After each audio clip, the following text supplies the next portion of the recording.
Mi salón estaba muy lento y tenía que pagar muchísimo rédito al prestamista del barrio, pero una clienta me habló de Promipyme, donde me dieron mi primer préstamo a una tasa increíble. Mi negocio ha crecido y voy por mi tercer préstamo. Me llaman de otro sitio para ofrecerme dinero porque ya yo soy toda una empresaria del área de la belleza. Con el acompañamiento de Promipyme, mi negocio ha seguido creciendo. Promipyme, el banco de los microempresarios y emprendedores.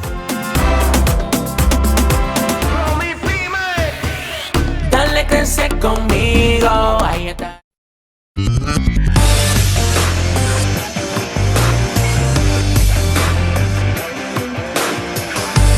Saludos, muy buenas tardes, señores. Aquí estamos iniciando esta semana, 19 de mayo, una fecha emblemática. Un día como hoy, 19 de mayo,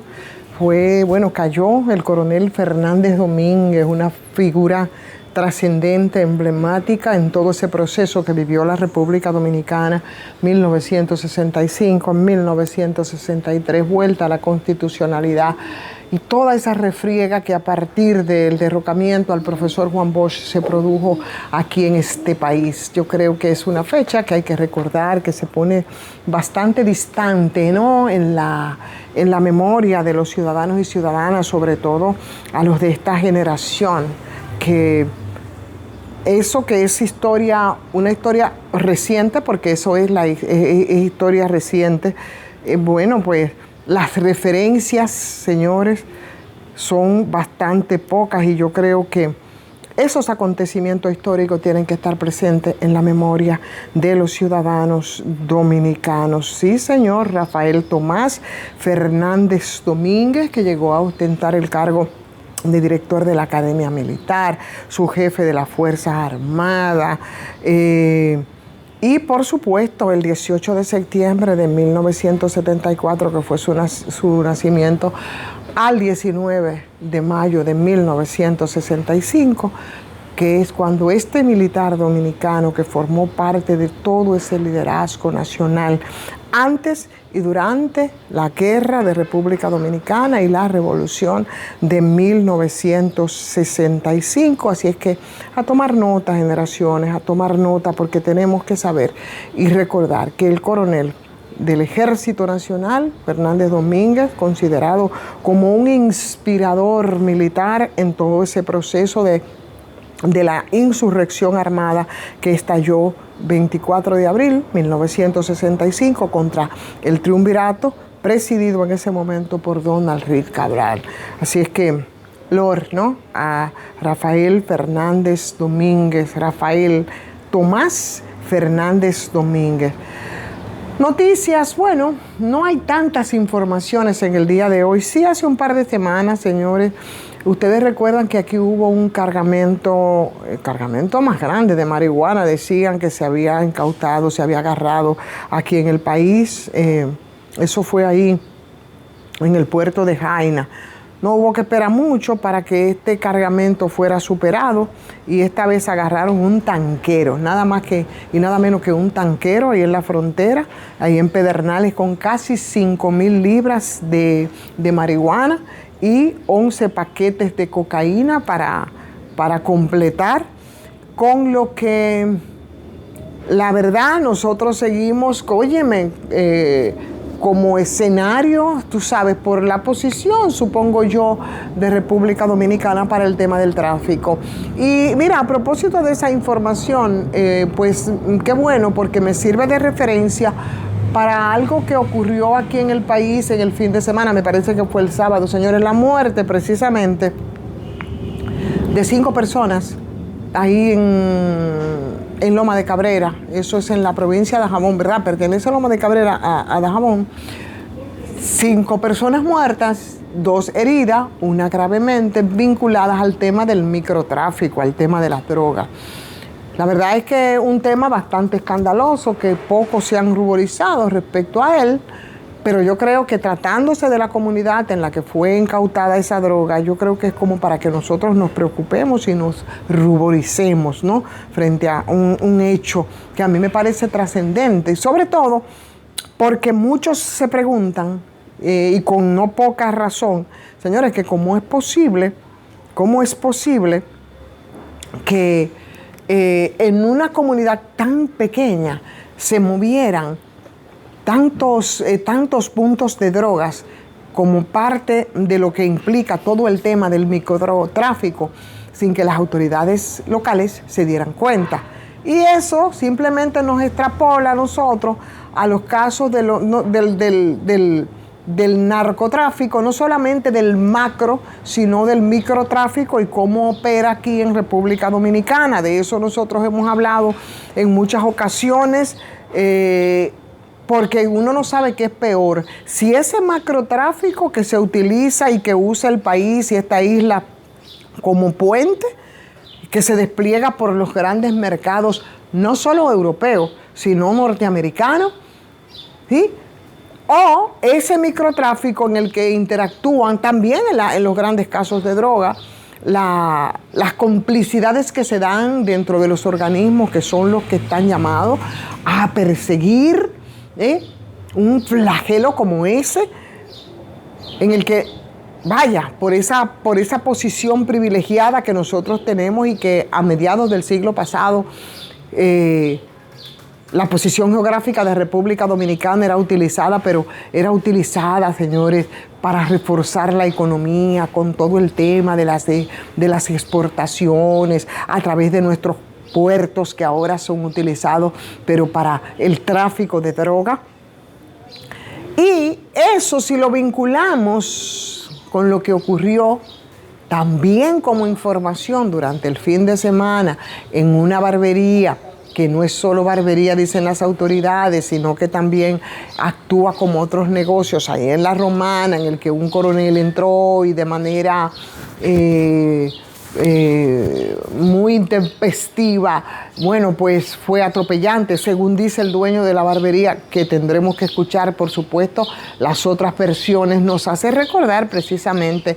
hablando del tema de la droga, del microtráfico, que yo no sé si no estoy vinculando en ese sentido, sino en el hecho de que se trate de una barbería, para recordar lo que pasó en una barbería en Villa Vázquez, donde implantaron droga a la usanza, ¿no? De como aquí se hace por los, yo digo, antiagentes, ¿no? Vinculados normalmente a la dirección de droga, aunque eso ha bajado bastante con el nuevo incumbente, que ha sido el mayor incautador de droga, aunque como siempre tampoco nunca sabemos ni de dónde viene la droga ni para dónde va la droga, y en el interín todos los que están involucrados con esos cargamentos de droga.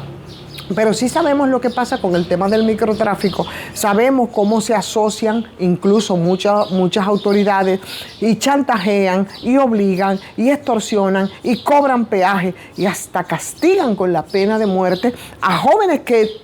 obligan a integrarse o que integran por necesidades extremas, por supuesto, a toda la cuestión de las redes de distribución de estupefacientes, aprovechando sus vulnerabilidades, sus pobrezas. Eso es una realidad. Por eso hacía referencia a ese video de una de las villas, ¿no? Que en este caso creo que es Villa, no Villa González, la que refería hace un momentito. El microtráfico, que es un tráfico de droga, pero que compete al pequeño mercado interno, ¿no? Y a la delincuencia menor, y a las medianas, donde se les implantan en los barrios empobrecidos con puntos de drogas que son tutelados por los mandos medios y por las unidades, algunas unidades de base que están vinculadas incluso a la misma Dirección Nacional de Control de Drogas. Por eso, esos acontecimientos que ocurrieron ahí en Loma de Cabrera, señores, sin que las autoridades no se dieran cuenta del caso, los departamentos vinculados a esto no se dieran de caso. Entonces, ese nivel de redes de tráfico de estupefacientes que corresponde a ese derrame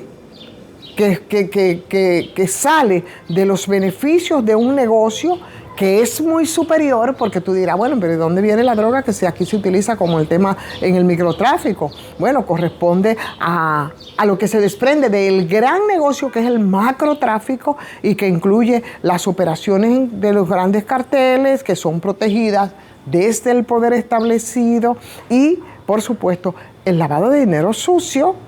operaciones propias de estados delincuentes que después no quieren que digan cómo se acercan vertiginosamente el país a convertirse en un narcoestado, tengo que decirlo, con operaciones propias de esos estados que bajo el manto de la impunidad, que es lo que aquí ha estado ocurriendo, derivan entonces en eso, que no nos gusta, pero que lamentablemente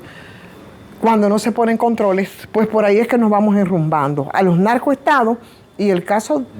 de República Dominicana, señores, no está lejos de esto, porque vemos la perversidad de cómo actúan algunos de los organismos que son encargados de prevenir y de perseguir ese tipo de delincuencia. Entonces yo creo que la pertinencia de preguntarnos sobre el macrotráfico,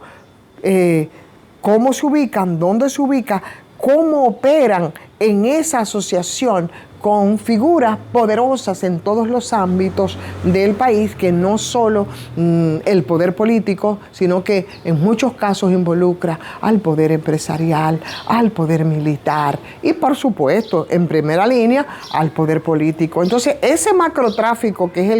el que en países como el nuestro, ese macro que usa a países como esta isla caribeña como puente para desplegar entonces por los grandes mercados europeos, norteamericanos, esa es la vertiente del negocio supermillonario donde operan todos esos sectores, donde confluyen todos esos sectores que son en muchos casos hasta escoltados por instituciones y por personas que tú no te puedes imaginar, pero que sí le da una respuesta lógica para que de tiempo en tiempo nosotros nos reciclemos con este tipo de acciones. Por ejemplo, yo decía que la incautación en esta gestión de la Dirección Nacional de Control de Drogas es bastante ponderable. Sin embargo, repite algunas debilidades que han ocurrido en otros tiempos. O sea, se incauta la droga, eso lo escuchamos decir mucho, no, se incautaron tantos kilos, o si es cocaína, lo que fuera, estupefaciente, negocio ilícito, pero nunca te dicen para dónde va, ni de dónde viene. Nosotros tuvimos el caso más reciente, ustedes recuerdan, porque de eso hace yo creo que un par de meses, no más de ahí, con el cargamento más grande que se ha hecho aquí, que fue ahí en Caucedo, 10 toneladas de marihuana, no es poca cosa. ¿Cuáles fueron los involucrados? Los que nos venden como los involucrados, los chimicuís, digo yo, que son los que nos presentan como responsables, mientras el país avanza vertiginosamente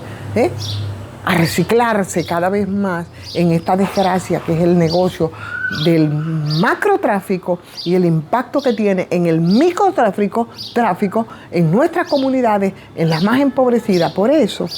aunque no es información relevante, nosotros amanecimos ayer con el caso de Loma de Cabrera, donde 5 personas murieron, 2 heridas, una en muy mal estado, con lo que se podría fácilmente engrosar a 6 las personas muertas, y que nadie, absolutamente nadie, se enteró del caso. Es lo mismo que tenemos que vivir repitiendo, y siempre ocurre lo mismo, pero bueno, es lo que nos corresponde y siempre lo vamos a seguir haciendo. Mientras tanto, permítanme pedirles que le den like a esta transmisión y que la compartan. También agradecerle, como siempre, a Farmacia GBC con su 20% de descuento en todas sus sucursales y, por supuesto, invitarles a que se suscriban a este canal de YouTube y mañana nos reencontramos de nuevo en Soy Ivonne Ferreras. Hasta mañana.